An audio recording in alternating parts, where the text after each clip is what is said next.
Consider it pure joy, my brothers, whenever you face trials of many kinds, because we know that the testing of our faith develops perseverance.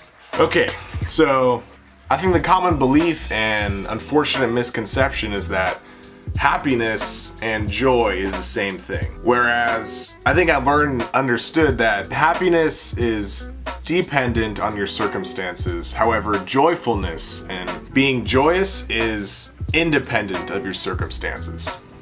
After reading through James, I see that he says, "Consider it pure joy, my brothers and sisters, whenever you face trials of many kinds." He does not say if you face trials of many kinds. However, he says whenever you face trials of many kinds.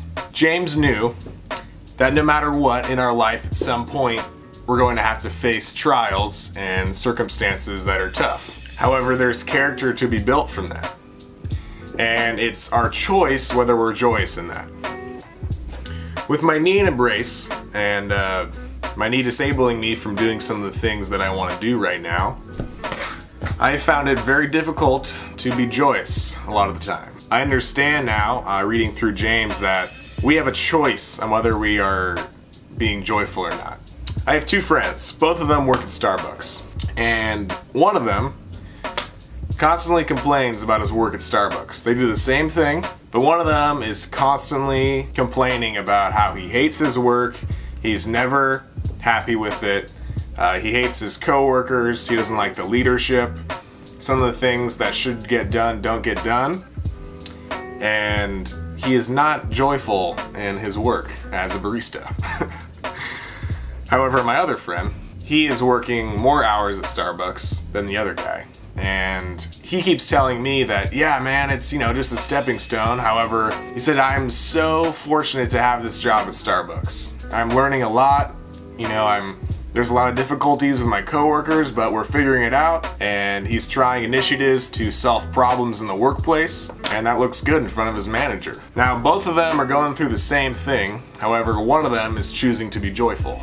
In another scenario, I read an article recently about a man that went to a retirement home, or I think it was hospice possibly, and he asked elderly people what were their biggest regrets in life. And the number one most common regret is that these old men and women said they wish they would have chosen to be joyful rather than frustrated, anxious, angry, sad in their life. Because they understood at the end of their life that it's a choice to be joyful. Now, we have to just completely understand that happiness and joyfulness are not the same thing. No matter what our circumstances, if we wake up and that day we tear our ACL, I'm not gonna be happy.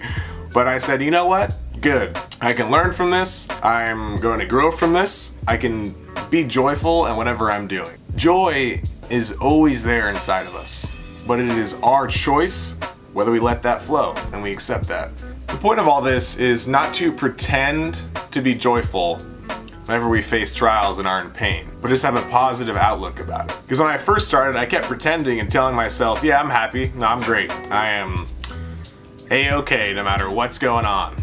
You have to accept it and have a positive outlook about it. Because if you don't,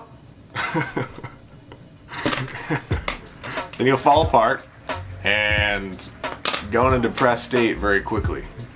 And I don't want that for anyone. Okay.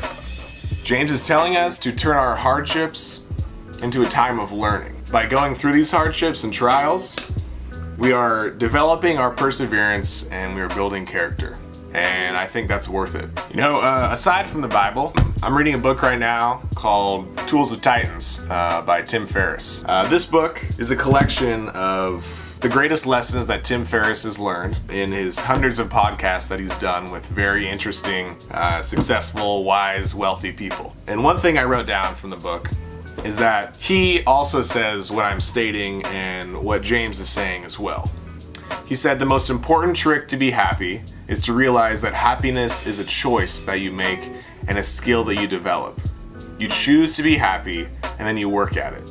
It's just like building muscles. Now, I think he's confusing happiness with joy, but I think it's the same thing, really. We have to build this joy muscle. we grow this muscle and we harden it, and it's seasoned and weathered from our trials, churning ourselves to choose to be joyful. It's been very hard for me to make this video because the last week I have not been very joyful. But by me researching what joy is and spending a lot of time learning what that is, forces me to be joyous. Let's choose joy this week, no matter what our circumstances. Thanks.